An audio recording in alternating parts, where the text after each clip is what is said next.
Hello, dear. It's Heather. You're watching Save Today with Heather J.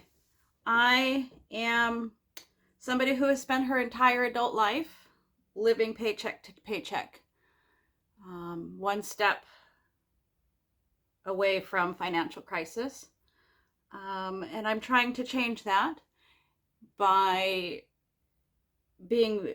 creating a budget. And I'm sharing that here just for some accountability. In the past, when I've tried to do a budget, I get bored, distracted, I quit. It's not fun. And so I stopped doing it. And because of that, I have been very reactionary in my budget and unable to save and plan ahead because I'm just reacting to what's in front of me the next little bit. So today we're going to do my May paycheck number 1 budget. If you missed my last video, which was my first video, we set up my May budget.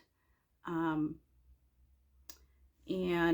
things are a little tight, and we're going to work through that. This first month or two, I expect it's just really going to be more a matter of finding out where I'm at so that I can make better judgments from then. I did, as you can see, it's very sloppy. My last pen I used bled through, and so I had to go buy some new pens, and that's why we're covered up here. So we're just going to not be sloppy in this and move forward from here so that I don't have to start over again. So I do have a couple of different things that I'm doing that sets me maybe apart from anybody else, in that I am also bringing some of my creative self and some of my personality into this channel. I have decided that after my budget portion of my video, I'm going to be discussing a project I'm working on. And for the month of May, my project is a laundry bag that I'm making out of blue jeans. So that is what you're going to see behind me. I won't discuss it much until after the budgeting portion. If anybody is still around and is interested in that, that's where that will be. So for paycheck number 1, my May budget is going to be from April 21st to May 4th, which is very, very early. But the reason for that is that's when my rent is due on May 1st, and that's the paycheck that is going to cover the rent. I am, for the first time ever, able to pay my rent all with my one paycheck instead of having to try and save ahead. And so for right now, that's what I'm doing. It may turn out that it is easier, more convenient to separate my rent and save every 2 weeks instead of paying it all at once. But for right now, that's going to be all at once, which means that that's when my first paycheck is for the month of May. So even my first paycheck ends the 4th of May, which is barely in there. So for this paycheck, my wages or salary is estimated to be $11.40. Again, I am an hourly employee, not a salaried employee. Full-time employees can count on 38 hours a week. Oftentimes right now that has been a full 40 for me. Sometimes that goes down to 36 or 37 hours a week. And sometimes we have to take some time off and it's even less than that. But I budget 38 hours at my $20 an hour. I take out my 30% for taxes and medical, and I'm left with $11.40 for this paycheck. And then I do always, I have decided to keep a line for other. I don't have any other income, as far as I don't have a second job. I don't have child support. I don't have any like 401k income or retirement income, anything like that. So this will be zero. I did have a suggestion on my first video. I discussed the fact that my son and I share the phone bill, and that somebody suggested that I include my son's portion of the phone bill in the other. I may choose to do that going forward, and I may not, and we'll discuss that a little bit more when I go over paycheck number 2, because that's when the phone bill will come out, and that's what will make sense. So for my wages, my income, I have $11.40 as the estimate for this pay period. Then I have my fixed expenses or my bills, things I have to pay whether I like it or not. And for this pay period, what is going to be coming out is my rent, which is $850. Again, I have just set my rent up as an auto pay withdrawal, and it's looking like there might be a $3 servicing fee with that. So if that is what happens moving forward, I will have my rent at $853 instead of $850. But for right now, that's what I've been paying. And previously I had been going to the post office to get a money order and carrying the money order into the office, really just so that I can get a receipt saying it was paid, because I don't want to hand money, put money orders in a mail slot and then not have proof if there's ever a reason to need the proof.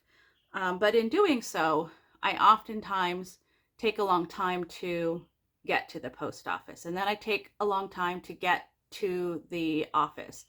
When I've gone to the office, they're off at lunch, and then I have to sit and wait or come back another day. In any case, too many times I have had my rent in hand well ahead of time and not gotten it to the office until after it has gotten a late fee, which is $127.50. That's insane.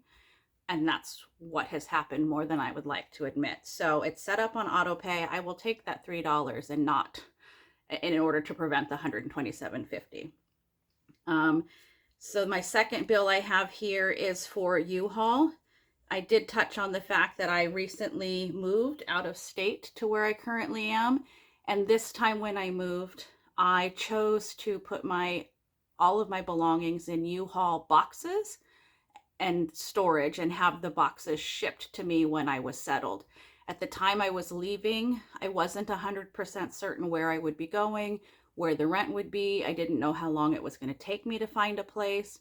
And I did not want to have to load things into a U-Haul, put them in storage, which means unloading them, get them out of storage and then into an apartment. That just was a lot of work. And I'm at an age now where I would have to have somebody, I'd have to pay movers to do all of that in and out of the truck. I just can't handle that big furniture.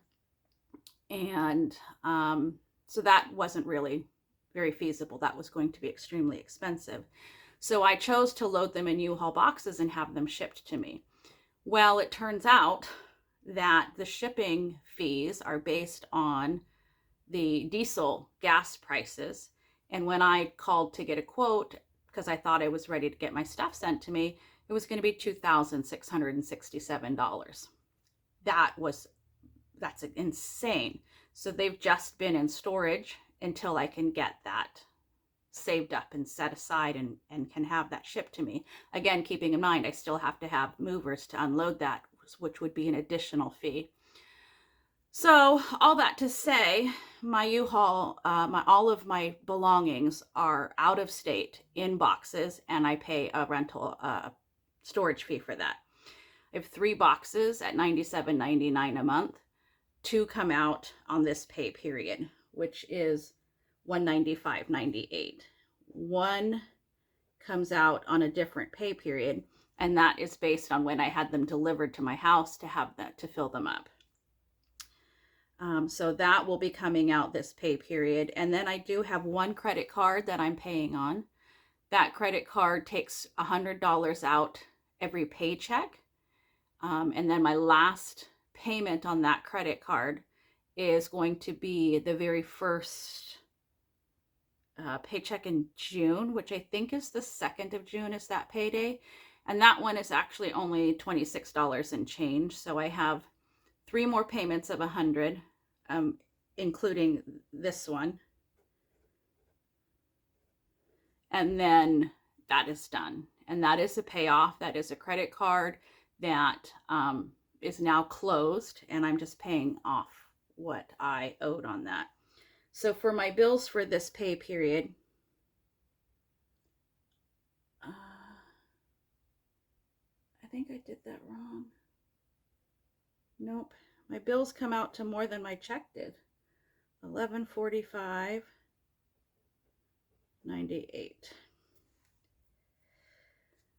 Then I have my flexible spending, which is my groceries, my dining out, my transportation, and my miscellaneous. I have budgeted for myself $90 a week for groceries, which would be $180 per paycheck. I have budgeted myself $15 a week for dining out, which would be $30 a paycheck, and $20 a week in fuel, which would be $40 a paycheck. And I have done $10 in miscellaneous for a total of $20 for paycheck. I'm fairly certain that none of these are realistic. But we will see how that goes. As far as groceries go, I did mention in my first video, my adult son lives with me. We share a household. He brings home groceries. I bring home groceries. He pays for gas. I pay for gas. There is no real rigid like 50-50, 75-25. He buys what he wants when he has the money to do so. I buy what I want when I have the money to do so. And we share equally without any judgments or contracts as far as that goes. So he will be buying the groceries in the house this week because clearly I don't have it in there right now. Again, this is my very first time setting up a budget. I'm trying to budget and plan ahead and not be reactionary. I'll be honest in that prior to setting this up and trying to change my ways, I would likely have tried to pay my U-Haul bill next pay period instead of this pay period. Or I would have spent some of my rent money on groceries and I'll just pick that up on the next check and then I'll end up with that late fee. So I would have just spent what I had and then dealt with what was left. So this, obviously, this first month and probably the first 2 months is going to be just an adjustment period of being aware of what's there and figuring out how I'm going to figure that out, and make changes. So my flexible income estimate for this pay period was $270. So if I carry all of this down, my estimated income for this pay period is $1,140. My estimated fixed bills is $1,145.98. So I'm already ahead of what I'm trying to bring in. And then my flexible spending was estimated at $270. This gives me an ending pay period total of negative $275.98. Well, I don't have $275.98 sitting around in account for me to draw on. So how is that going to work? Well, at the time I'm filming this, I have already received my first paycheck. I do know that it is a little bit more than this $1,140. So this won't be quite so tight. I am not adjusting any of that. That will be paid. I did have a little tiny bit left from last month, so that's not this $5.98 that I'm over isn't going to put me negative. My son will likely end up, not likely, my son will be paying for the groceries at this pay period, and most of the dining out that we do or don't do, he will be covering that. He does put more gas in the car than I do because he drives the car more than I do. And then as far as miscellaneous goes, I just will be trying to not make any miscellaneous payments. Having said that, I did already go to the store and buy some things that fall under the miscellaneous category, and we'll see when we get to week 1 spending, check in what that looks like. So for my paycheck number 1, my very first paycheck budget ever, it looks like I'm negative $300. Once I get my boxes here and unloaded and get my furniture actually in my house, this stops being a bill, this $195.98 and then the other $97. So basically almost $300 starts to be back into my income. And then once this credit card is paid off, then obviously that becomes money I get to flex spend with. So we'll have to see, like I said, going forward, does it make more sense for me to split my rent up into 2 payments? Does it make more sense simply to save some money on the paycheck that doesn't have that as a buffer in my account? I don't have a whole lot of areas left that I can eliminate. Obviously, I can eliminate dining out in theory. In actuality, that's not as easy as just never, ever, ever go out. So we'll have to continue working on that. This is a learning curve for me in a huge way. So that's where we're at. I will not be putting myself $275 negative. I could not begin to do that. And if I did not have somebody else here who I knew could buy groceries and would buy them, then I would have to be figuring out some differences in here almost immediately. But that's not the case. And so this is where I'm starting, and this is where we're moving forward. And this is why I'm having to do a budget. I'm not trying to simply get by in life anymore. I definitely want to make better decisions, get caught up, get savings set aside. I have things I want to do that are bigger and beyond simply existing until the next check. So that is the goals I'm working towards. And so that is it for this budget portion of my week 1 paycheck number 1 budget check-in. So we're done there. I did, for those of you who are interested, I do have a project I'm working on this month, and this is using some old jeans that I had cut apart and turning them into a laundry bag. And I showed you a little bit of the bag the first in my May check-in. This that I'm working on here is what's going to be the bottom circle of the bag. And so I'm in the process of sewing that up, and I will be cutting that into circle. But I just kind of wanted to show how when you're working with something like used clothing, that you do end up with a lot of patchwork situation going on and trying to figure out how to make that work. Obviously, this portion here is not yet a circle, and I definitely had to piece a bunch of pieces together to get something big enough to take a circle out of. That will be the bottom of the bag. And I just wanted to talk about how I'm doing the seams, and this is where doing something at home versus purchasing something mass manufactured from the store is going to have a very big difference in quality. I don't like the frayed edges that you're going to see here, and I don't want that in my product. These frayed edges will just continue to fray as the product is being used and worn.